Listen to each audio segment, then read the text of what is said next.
Hello, I'm Dr. Bill. Welcome to the Dr. Bill 360 podcast, where I explore the world of technology, leadership, and digital transformation. Today, we're going behind the scenes of web hosting and site maintenance. If you're thinking about starting a website, upgrading your hosting, or wondering what really goes on in the background or behind the scenes, this episode will give you the full picture, or at least a good portion of it. So I'll be walking you through some types of hosting, many types of hosting. Also, the tools needed to keep a site running, and even do a real-time check on my own website to show you how maintenance is done. What is the workflow? By the end of the episode, you'll know why services cost what they do, what you can handle on your own, and when it's worth paying somebody else for help or to help you do it. So let's get started. So in segment 1, let's just understand a few things about web hosting and what you're paying for. So what is hosting? Every website needs a home, a server to store files and serve them to visitors, right? Server. Hosting isn't just storage. It's also bandwidth, uptime, security, and performance management. So what do I mean by bandwidth? Bandwidth refers to the amount of data that can be transferred between your website and visitors in a given period. Think of it like a highway. The more bandwidth you have, the more traffic, visitors, right, for your site can handle without slowing down or crashing. So when we talk about hosting, we talk about a few different types of hosting. Shared hosting, virtual private server, or VPS as we call it, and also dedicated hosting. So there's some restrictions and costs associated with each one. Shared hosting is probably the majority of people will be in shared hosting. It's an entry level. It's also highly restricted because resources are shared with many users. Sometimes it's referred to, or you can think of it like a sleeve, this server, that's sliced up into, let's say, several or 10 different pieces. So I may have this one, you have this one, another person have that one. But it's still one sleeve. And so you're all connected, and you can't just do anything you want. Think of it like an apartment building with many people in it, many tenants, right? If you've ever lived in an apartment, maybe you have tenants upstairs and some down below you, and you can always hear the footprints and people stepping or, on the floor up there, and it's annoying, or you can hear them through the vents. So there's a lot of stuff going on, okay, when everybody's in the same building or server, so to speak.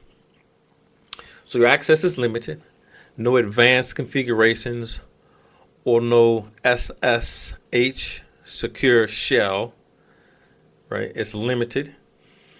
We'll talk about this later. Secure shell. Advanced users can go online and do things and, download different software programs and stuff. Now, you still have something called cPanel, right? cPanel is a good thing, to be honest with you. You can go there. It's costly also, but you can just click on stuff like, okay, I want WordPress. In cPanel, you can click on that. Okay, I want a Moodle. Just click on it and then it'll install by itself. So there's some good things associated with shared hosting, but you're also restricted in the resources you can use or do. Okay, and when you get into trouble, you'll have to communicate with support. So you should have a support option, and you may have to pay a little bit for that, for higher different levels of support. So when you first start out, I would recommend that, and then maybe after a year or so, you can maybe slow down that. But a reality check is that people often need a good 2 to 3 years in using shared hosting just to learn the basics, of moving around in shared hosting and the types of things you need to do before you move up to the next level where you have more freedom, virtual private server or VPS. So when I'm speaking about virtual private server, I won't keep repeating that word. Most of us will just call it VPS. I have a VPS server. It's a step up. It's an isolated environment, or more isolated than this sleeve, and I can do more. Maybe a duplex. So I'm on one side, you're on the other side, but it's a duplex. But I'm doing my own thing on this side, or maybe more like a condo.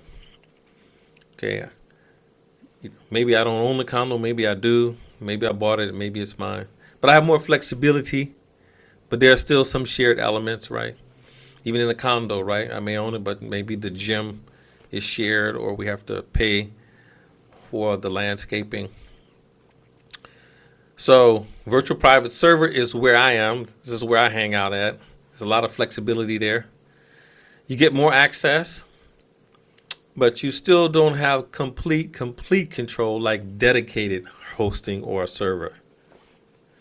In dedicated hosting, you have full root access. You own it. You control everything. But that also means all the maintenance is on you. Security, backups, configurations. It's your responsibility unless you pay someone to manage it. So, of course, if you have some money and you buy some property or you buy a building, you're not going to be doing all of the work anyway, right? You'll hire someone to do it. It's the same thing here.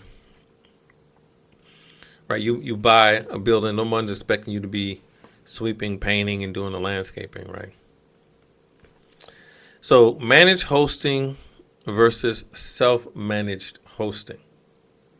In managed hosting, someone else handles update, security, performance, configurations, but you still have limitations unless it's a dedicated plan. The thing is, if you're paying for managed hosting and you have a good support plan, you can ask a lot of questions. And the thing I didn't like about it was, I'm working on something. I put in a ticket for some help, and, I have to keep checking, okay, not today, maybe tomorrow. Okay, so managed plans are good, but the thing is, if I have my own VPS and I have a fair amount of control, good control, to be honest with you, I'm happy with it. I don't have to put in a ticket for it. Nowadays, okay, you can do a lot of Googling, because even the Google have some chat or AI involved with it. But I also have ChatGPT where I can ask questions as if I had a managed server. Self-managed hosting, self-managed. You handle security optimization and troubleshooting yourself. And that's a great thing, but the problem here is, like I was saying, you need to be on shared hosting for at least a couple years before you move up, so that you even know the kinds of things, the workflow. What is the workflow? When I go online or go on my server, what types of things do I need to do? When you're on shared hosting, a lot of these things are taken care of for you, but you can at least see what's going on and understand and attempt to move up. So workflow. Workflow is important. I have a few sites, a few websites, and some hosting plans, right? I have a WordPress blog at drbill360.net. There's a lot going on over there. You can go there, subscribe to newsletters, get help, do some booking, read some great articles. I also have a Moodle LMS, or learning management system.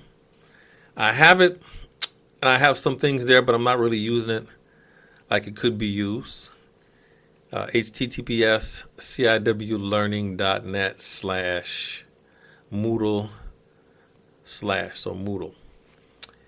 I have a business landing page at https drhamilton.net. Dr. Hamilton, one word, DOCTORHAMILTON.net.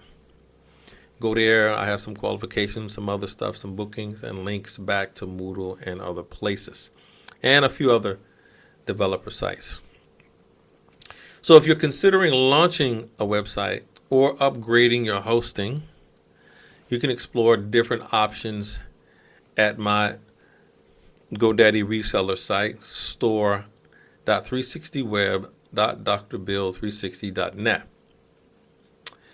The good thing is you can always contact me. So we have a good help system, and I'd be available.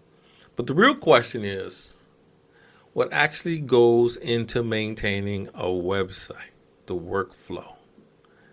So let's go behind the scenes and look at a few things. In segment 2, I'd like to talk about the tools and the workflow that keeps the website running. There's more, but generally speaking. So I would be using something called FileZilla. It's a file transfer protocol. When I want to do some things, I'll talk about that a little more. I also have for my VPS, PuTTY, which you couldn't use in shared hosting. You have to have root access and access to SSH secure shell. So PuTTY is a command line access, meaning I'm actually up on the website. You know, you've probably seen that before where you're looking at a screen and it's just text. There's not a lot of graphics at all. Just typing and asking the computer to do things. So it's advanced site management. SSH secure shell. What is it? It is a cryptographic network protocol, a lot of words, that allows you to securely connect to a remote server and execute commands. That's why I said you need to do the 2 or 3 years before you get to this, because you have to be comfortable with going online to a server and speaking with a computer using text. And again, I don't keep all this in my head, I'm just not going to bother with it, There are cheat sheets for it, but sometimes, I remember some things, and when I don't, I just go to Google. I say, hey, I need to do this on SSH, and, I get the commands, or I can go to ChatGPT, look at it. Oh, yeah, okay, now I remember. So what kind of things would I do there? We'll talk about that in a minute. And then also, I want to talk about the service providers, the Gandhi.net, the AWS or Amazon Web Services, GoDaddy, etc. Those people have a lot of resources for you to get. We'll talk about that. So I'm going to talk about FTP or FileZilla, PuTTY, and then the service providers.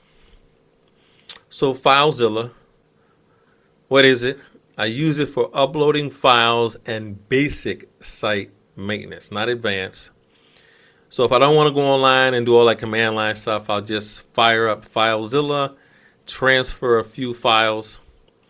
For example, maybe I'm on Google and I want to download WordPress or Moodle. I go to the moodle.org or com, and then I download a zip file. It's on my computer.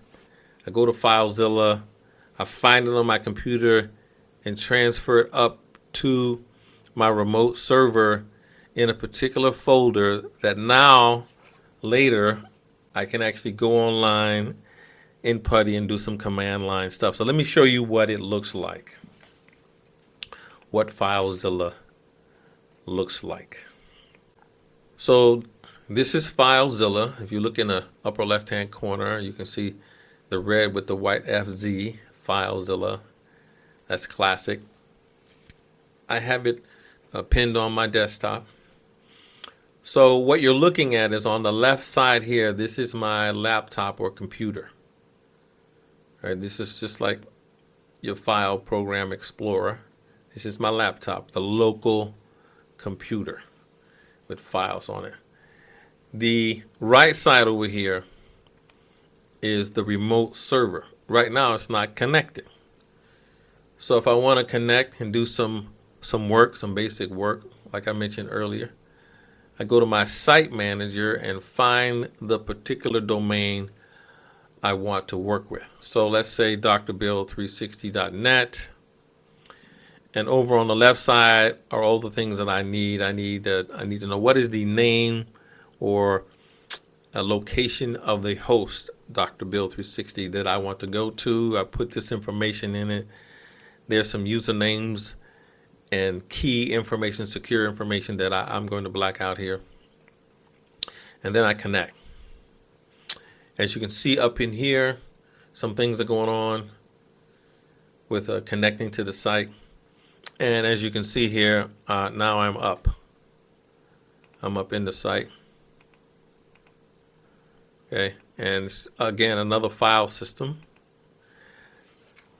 Okay, so I find out, for example, where my WordPress site is, and I'm on the local side, the file I may or may not want to transfer. I can, before you double click it, I can double click it and transfer to the remote site. You need to make sure you're in the correct folder you want it to be in first. You double click it, or you can drag it. So you can see it's highlighted here, this folder, and this folder is all this stuff down here. Okay, so this is for basic stuff. Maybe there's a configuration file I want to work on my computer, so maybe I'm up on the remote site and I need to actually make some text changes to a configuration file. I can download it to the computer, work on it, and then later go back and upload it back. So I delete it on the site so it's not a copy, and then I'll just transfer it back up.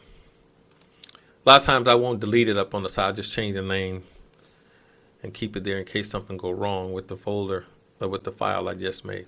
So this is a FileZilla. It's a file transfer protocol. So that was FileZilla. So the next thing is, and this is basic maintenance, so the next one is advanced maintenance stuff. It's called PuTTY. So can PuTTY, I make a secure shell or SSH connection to the server. I go command line. On the movies, you see people going fast, typing fast and doing things. I think if you type fast and you have major access, root access as it were, you can make mistakes and screw things up. So I go slow as I need to. Right. So the scenario is I'm just gonna go up there. I'm gonna show you and just check. For example, I'm going to check storage. Okay, this is what PuTTY looks like. There are a couple of other PuTTY programs, but so the same thing is on the left side. This is how I put in username, passwords, keys, and things like that. And I put all this information in and I save it. Okay, so I have a bunch saved down here. This is Dr. Bill 360. I can load it up and press open. So I can load it up, and then you see maybe too much information that I'm willing to show you, or I can just open it right away. A secure connection, SSH, secure shell connection to the server, the drbill360.net server. Okay, now the server is, there's a human readable version, right? Where we're talking about the name, Dr. Bill 360, but the computer speaks in IP addresses or machine language. So I'm up there now, and I might do something simple like DFH. I want to know how much storage I have. So I might do this command, right? DF space -H. Enter, and I can see my server, how much storage and room. If we look here, we can see on this drive here, right, we have 67 gig, and that's the size. And if we look here, how much is used on that 67 is 36 gigabytes. And how much is available? 32 gigabytes, or 54%. And then I can go through here and find out where am I using all that. I can go in there and maybe, oh, I got too many database backups there. I have too many of this. Let me delete that. So that's how I might use this. And I can also, remember I told you, using FileZilla, maybe I downloaded a file, a zip file, and I put it in a folder. Now it's in the folder. I can actually come here, right, and go into a particular folder, right? Let's see. These are all the folders that I can go into. So anyway, that's how I might do that. That's PuTTY, Advanced Management on the Server.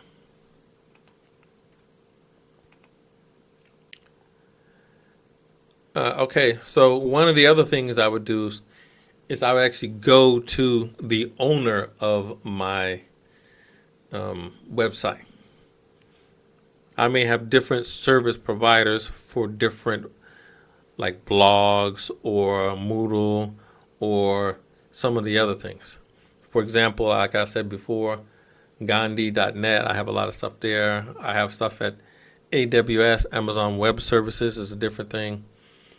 And I have a few things on GoDaddy, less than I used to. So this is domain management and verification and high-level things. So for example, the DNS, you hear this word a lot, domain name system. What is that?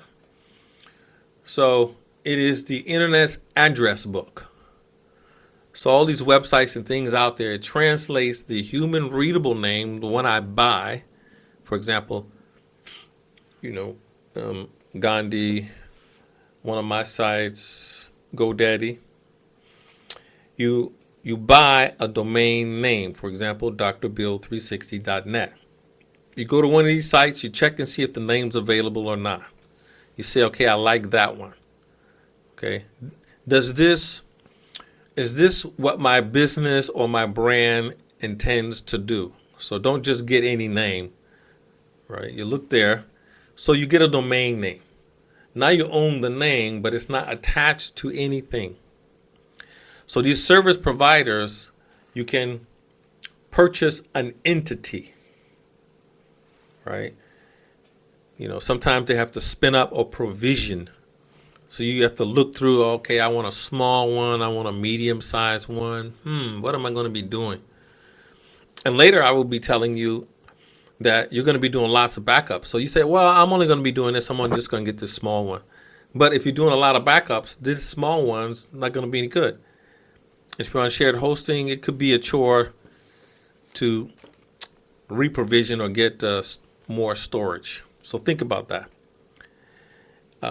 This process, when it spins up, may or may not have the IP addresses that you want. And, there'll be private IP addresses. The IP address, Internet Protocol, is a machine version or addressing. Most humans don't speak that, but computers necessarily don't speak domain names. So there's like a translator thing happening there. And so you need a public-facing IP address to attach the domain name to. That's why we call it a domain name system. You go in there and you tell, okay, this is that, attach it to this IP address, etc., etc. Okay. And then Google may ask you, for example, if you're trying to do something with your website, Google say, hey, how do we know that's yours? I need you to go into your DNS system, create a text record, and put this in there, and then I'm going to query it and see if you actually own that. So what does that look like? Right? So let's go check out, I'm going to go check out Gandhi. I'll show you that one. Okay, this is what my service provider, Gandhi.net, looks like. This is my dashboard, as it's called. It tells me all the domains that I have. Remember, I purchased them. I may only own the domain name. Sometimes I do that to keep the name because I may want to do something later. So I just purchased the name so I have it. I haven't provisioned it to anything yet. So for example, let's go here. These are the domain names that I own. If I want to, let's say, register, transfer, and then I can also buy stuff. So for Dr. Bill 360.net, well, let's not do that one. Let's just use an example that I'm not using, so you can't see all my private stuff. Across the top, you see DNS, right? Domain name system records. Remember, I was talking about hosting domain names and IP addresses. You can do matching there, and it tells me which servers. So the thing that allows me to serve up data, for example, WordPress or whatever I may have, is there are servers attached to that. So Gandhi has the server addresses. When it provisions an entity for me and helps me attach the domain name to it, that comes from Gandhi. A lot of these things over here I may not be using, but maybe Marketplace I can purchase some more entities, some secure, what we call SSL certificates. These are some secure certificates, transferring things in and out, etc. So that's kind of what this looks like. You go into a record, the records, you can, this little ampersand here is synonymous to the domain name, like whatever that is, billme.in. And these are the different types of records I may have and IP addresses attached to them. Again, I'm not using this one. And then the type of hosting, right? What type of hosting I may be doing, right? So what type is it? It's almost like Windows, Mac. And so this is, it's a PHP, and I'm using MySQL for a database, etc. We don't have to get into all that now, but this is what that is, right? You go in there and it says, okay, right? For example, I have my store here for internet or IT things. I have the learning management system provisioned here as well. And so that's what you get from a service provider. I can purchase higher end stuff here. So that's a service provider. That's what you get from that.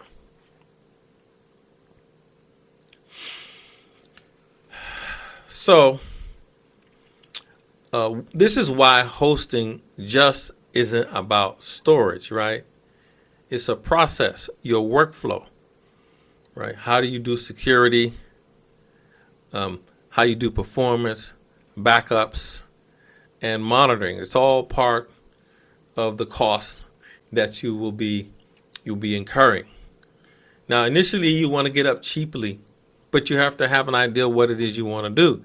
Because now that you have a domain name and you provision and attach it to something, in one sense, you're kind of stuck.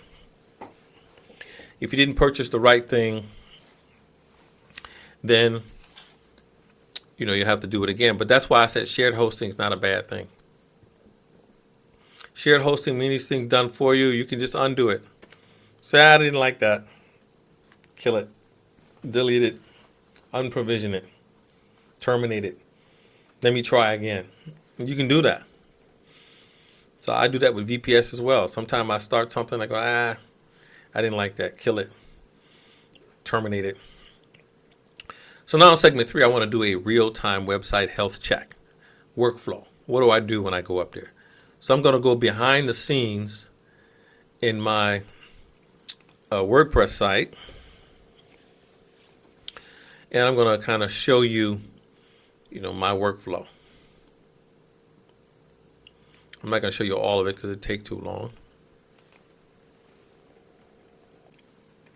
Okay, this is the front end. This is my website. This is what public facing looks like. When I log on as administrator, what happens is, this is what I look at. This is what I want to see. So on the left are all of the types of things that I might engage in my workflow.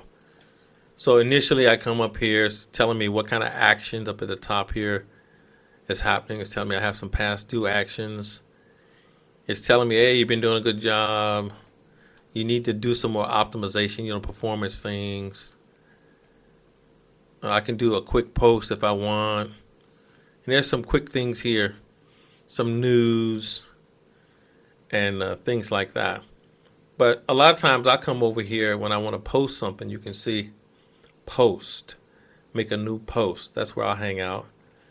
Pages and comments. When people comment on my webpage, there'll be comments here, right? So I can go in there and look at comments. And let's see, I have some approved comments and some spam, right? If I go into spam, I can see all this spam. Now, normally, all the spam you'd see over here, there'd be like red with some white writing in it, like, 400, 300, and you'd have to go through and look through all that stuff. But I have something called Jetpack. I go in Jetpack, I have some anti-spam software, so I don't have to look at that. But every now and then I go in and see if the spam caught the wrong thing. Okay, so I have Google Analytics here. I have some mail, right? I use this mail for when I'm my newsletter. And then I have SEO, right? So SEO is some optimization. So when we get on the net, the idea is in order for things to get picked up by Google, I have to have correct titles, metadata, meta titles, meta descriptions, and things. And I have to have a system so that the bots from Google and other places know how to go to my site. There's a protocol for it. So it has to be set up in an orderly manner so that when they come to my site, they know where things are, the tree, and all the metadata is there. So these AI or SEO things help me do that. Right? SEO is telling me, hey, your posts are pretty good, but you could use some work on some other things. And I also have some malware protection stuff. Some malware protection stuff. There's a lot going on here. I don't want to get into all of it. There's a lot going on here.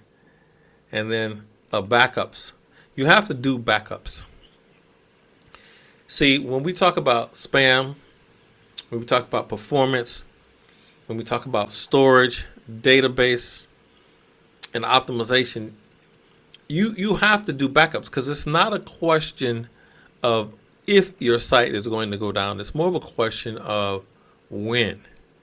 So I have two separate places for storage other than my server. If you store them on the server and the server goes down, then you can't get to it. Right? So I keep two backups at a minimum. And Google is one place, and then I have one on this malware site that keeps two. And you can see here my backups. So there was a backup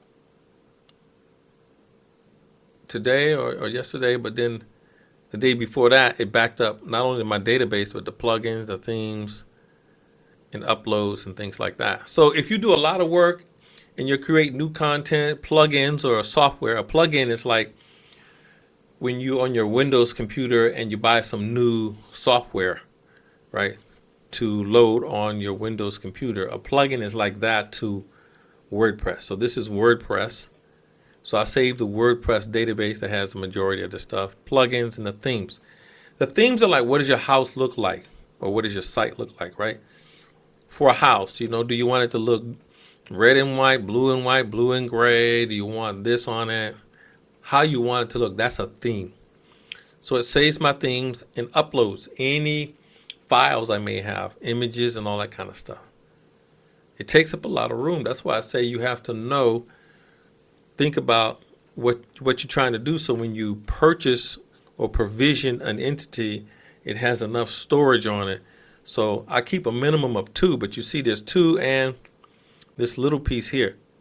So if I do a lot of work and it's not on my schedule to back it up, but I know I need to back it up because I did, I maybe downloaded or install some more plugins. This happens a lot. I'll do backup now, right? So plugins, right? Let's see. Right, these are plugins. So you install them, you activate them or deactivate them. And if you're not using something, you should actually get rid of them because that's a way into your site. But then the malware will tell me all that. And then there's tools and general settings for writing, reading, how my website will be named, and scheduled jobs. There's a lot going on here. So the reason I'm showing you this is so that you can see when you ask somebody to manage your site, it's necessarily not an easy thing. And all of the pictures, the images, the video, and all those things are here under media. So anyway, that's a look behind what the WordPress website looked like. Moodle has something, a little different, but they have a dashboard, same concept, like that. So again, 2 full backups. And the reality check is if you only think about or have backups after a hack, it's too late. You're done. You're done. And when you have a huge database file, that's another problem in itself. So security, right? Normally we talk about antivirus versus malware protection. The two per se are not the same. Malware is more vicious than a virus because it's harder to detect and can spread without user action or knowledge, right? Or if you don't do anything about it, and it can grant remote access to a hacker and they're having fun raiding your site, getting, confidential information, etc. The cost of not having good malware protection is your website can be infected. Google and other sites may blacklist you and remove you from search results. Your analytics, you don't know who's logging on to your site. It can be bad. If an e-commerce site is breached, customer data can be stolen, leading to legal consequences. So high security you have to pay for. If malware deletes backups, you can also lose that.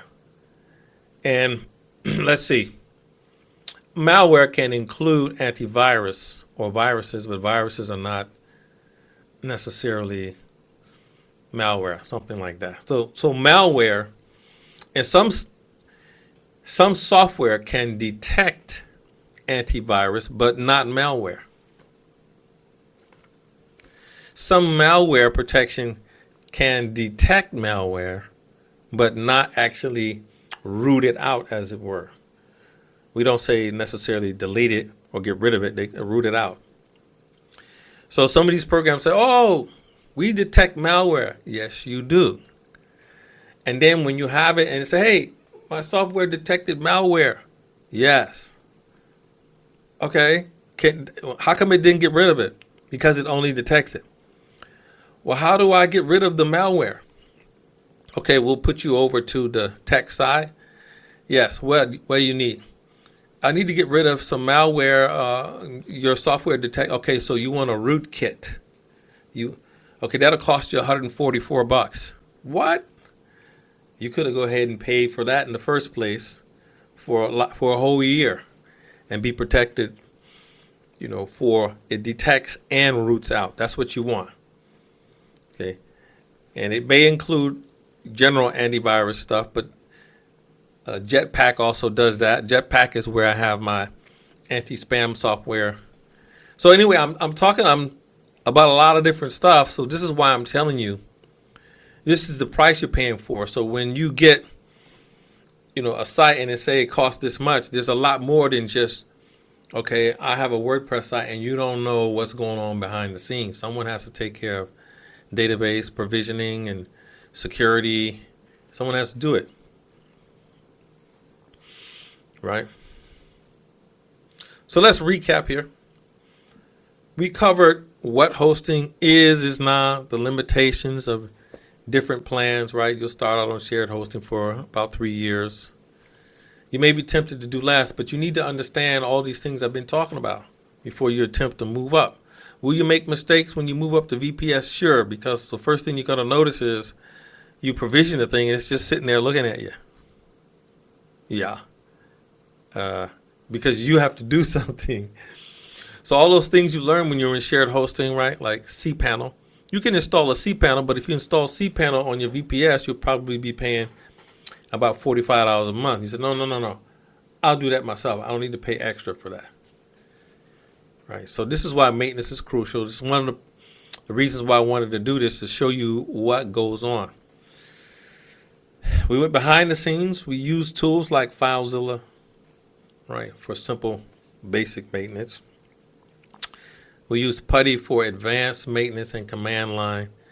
And we talked about the domain name system management the service providers give you. We looked at security, right? Security. Backups. Make sure you have enough storage for those backups, right? So that you can understand the risk of poor maintenance or workflow. So sign up for my newsletter and get my web hosting survival guide checklist. Simple thing. So until next time, keep learning, keep growing, and here's to your 360-degree transformation. Don't forget to hit that subscribe button